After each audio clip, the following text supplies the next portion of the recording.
Good morning. Welcome to the DFS Army YouTube channel. I am Razzle11, and you can find me on Twitter or X at Razzle11Grinds. Going to take a look at some pitching for today, the 5th of August. We have a 6-game day slate and I believe an 8-game main slate. No real weather issues to worry about. Most places have some wind blowing in between like 7 and 11 miles an hour. Nothing too crazy. Uh, Game temps in the mid 70s in a lot of places, some in the low 80s, but it's a cooler Saturday. It is August now, so I guess we will start seeing some temps come down a little bit, uh, but nothing to worry about really. Wind blowing in at Wrigley, just 11 miles an hour, so nothing too crazy. Let's dig in. 6-gamer. Uh, Andrew Abbott definitely has a ton of upside, but he's certainly volatile. We know Washington doesn't strike out a ton, uh, so I do have some worries about the matchup in general. But he's been absolutely phenomenal at home, just giving up 6 runs, all of which on solo home runs, which is a little weird. Just not allowing any hits, which is kind of crazy. But I'm definitely interested. Excuse me, waking up. It is the warmest game temperature of all the games today. He is a minus 240 favorite, though. Double-digit game total, but interested enough to consider him one of my top options, I guess, on the slate. Verlander has faced the Yankees twice already. Allowed just 5 hits in those 2 starts, so been dominant, making his Houston debut. Um, Obviously, he's very familiar with Houston, having been with the Astros the last few seasons. I think he's an excellent option if I would stop yawning. Houston is a minus 145 favorite. Game total of 8.5. Barrios going into Boston has struggled with the Red Sox this season, has struggled more on the road, but he has been really good of late. The only issues is strikeouts have been down, walks have been up. Those are kind of some trends I don't really love. It was great against a difficult Dodger squad on the road, uh, which is really intriguing. Don't see a total yet for this game. Wind is blowing in from right field at 9 miles an hour. Nothing too crazy in Boston. I'm going to guess that Vegas is kind of waiting on confirmation on the Boston pitching plans at this point. But Barrios could be a GPP guy, or I might just go with the fade on him. I don't really think I want to rely on him in the matchup, but he has been so good of late that I do need to consider him. Aaron Savali making his debut with the Rays, taking on a team that he's pretty familiar with. He hasn't faced Detroit this season, but obviously coming from the AL Central. His road numbers have been spectacular. He's just not a huge K guy. But for whatever reason, when we see Tampa Bay acquire guys, they seem to take a step forward in the pitching department, the K numbers, etc. Showed us what he's capable of here. I believe, I'm not sure who that was against because all these box scores have changed because of being traded, but it's been phenomenal since the beginning of July. It should be a sizable minus 150 favorite. It's solid enough, not a surprisingly not bigger. Game total just 8. I think he's going to be extremely popular. Bryce Elder has been better on the road, which is good. Has been better of late, Big issue I have here is the strikeouts just aren't there. So we need him to be super efficient in the innings he does get. He's a minus 155 favorite, but the game total is in double digits. I don't think I'm going to Elder today. Uh, it could bite me, but that's all right. I think I'm willing to pass. Um, and kind of thinking that he's going to kind of stick to this low K performances right now.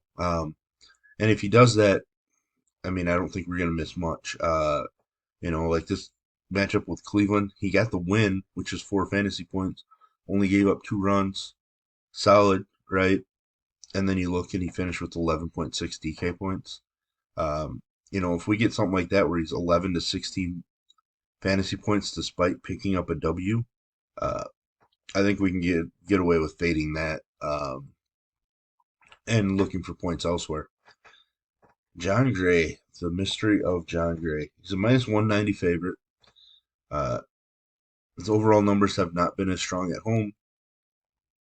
His recent numbers have been pretty bad, even against this Tampa Bay squad where he didn't allow a run. Still gave up 8 hits and a walk in 4 1/3. Uh, he hasn't thrown in 12 days, so hopefully they get him right at this point.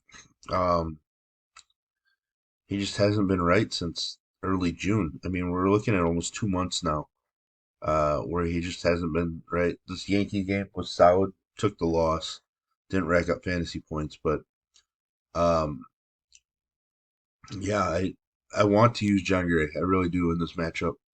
I do have some concerns with the way that he's thrown, whether he's been fully healthy or not. Um, Assad, I shouldn't even click on him against the Braves. No, thank you. He's not really going to go deep enough.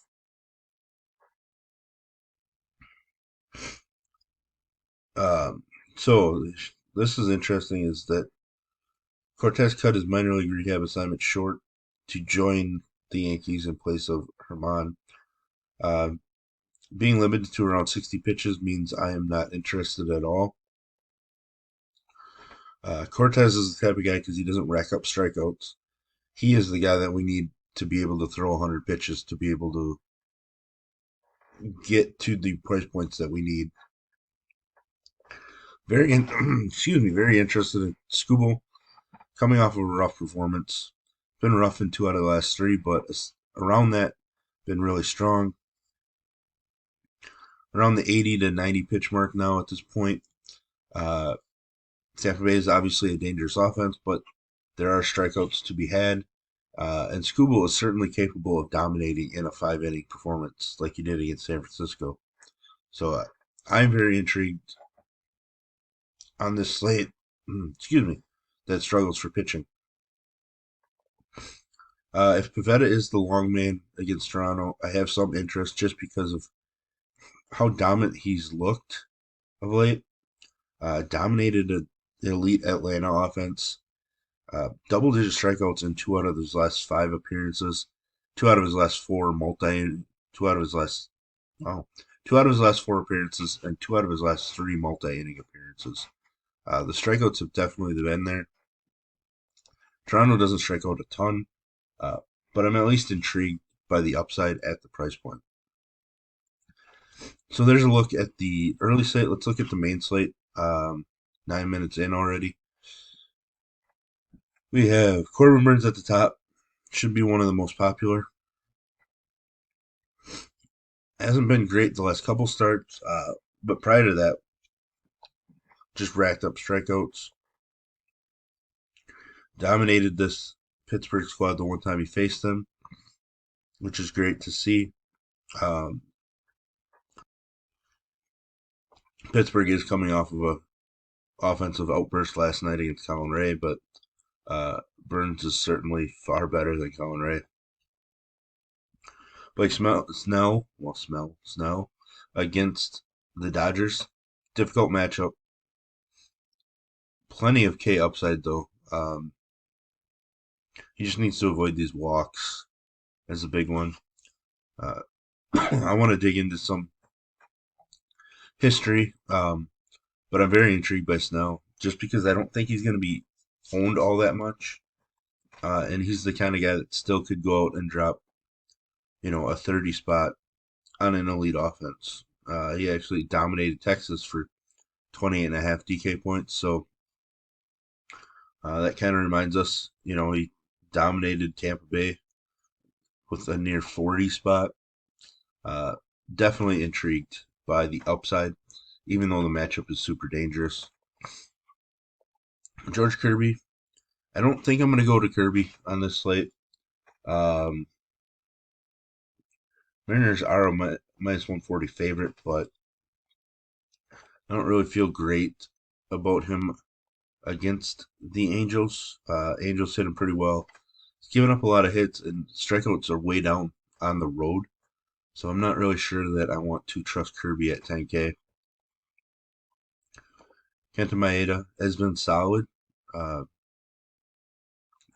so I think he's certainly viable. Arizona is a difficult offense, but he's a minus 160 home favorite. He hasn't been great at home, but I think those numbers should turn around. Small sample size. Uh, I'm intrigued enough by Maeda that I think I would prefer to play him over George Kirby. Kopech, the the mysterious case of Michael Kopech. Not really sure what I want to do yet.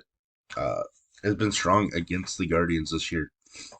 Um, and we know that the Guardians offense has gotten weaker. Bell traded, Naylor on the IL, Rosario traded. A bunch of young guys brought up in the infield. Plenty of upside from Michael Kopech. Keeps the ball in the yard better on the road, but his Ks aren't as strong. He's one of those guys that I think I just need to keep in my pool. Um, Kind of fearing the worst, but hoping for, a monster upside performance. Tyler Anderson, not really going to make my pool, I don't believe. I just don't think that he has enough upside for me. Even in his strong games, the last start, 11.5 DK points. Just not going to do it for me. Kyle Gibson, intriguing enough against a Mets offense that has been struggling. He hasn't been great at home, but he's been really strong in 4 of his last 5 starts. So uh, I'm definitely interested just because I think the Mets kind of are slowly checking out. Baltimore is a minus 190 favorite in this game. Uh, don't think I'm going to go to Ryan Nelson. He's been great on the road, so maybe I have to consider him because the K upside in this matchup. But K's just haven't been there the last couple. He's going to give up some home runs. The Twins certainly have power, so I might have to pass on Ryan Nelson despite the K upside in the matchup. Bailey Falter. Man, I was kind of surprised to see him traded from the Phillies. Um, I think there is upside in the matchup for him because we know how weak that Milwaukee has been against left-handed pitching. But he's just a massive underdog. Um, Game total just 8, but massive underdog. Milwaukee a minus 260 favorite. That I most likely won't end up on Falter, but I want to dig into some of his minor league numbers to see how he's been performing. Steven Matz, definitely the upside kind of play that I like, that I will be using quite a bit on this slate. Um, and I really think that's it. I'm not going to use Syndergaard. Not really interested in Blackburn. Maybe Stripling. His performance has been kind of been all over as far as innings go, but uh, Stripling is somebody I want to dig into that could make my player pool on this slate. So there we have it. If you enjoy what I bring to you, please hit the like button, hit the subscribe button, turn the notification bell on to get the alert anytime we drop videos here at DFS Army. And if you want to join us, get access to our coaches, tools, Discord, I'll put links in the description below. You can use promo code RAZ, R-A-Z, for 10% off. And as always, best of luck, everybody.